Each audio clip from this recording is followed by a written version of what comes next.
Kasado na ang reklamong perjury na isasampa ng nagpakilalang grupo ng aktibong men in uniform laban kay Defense Secretary Gilberto Teodoro Jr. Ito ay dahil umano sa pagsisinungaling ni Teodoro nang mag-apply ng renewal para sa kanyang Philippine passport.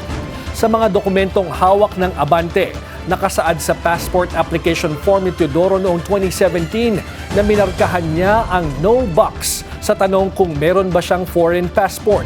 Ayon sa grupo, mayroong Maltese passport si Teodoro noong December 22, 2016 at mayroon itong 10-year validity.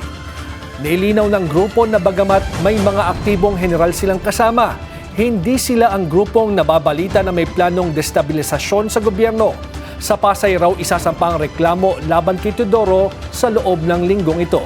Wala pang pahayag ang kalihim kaugnay nito.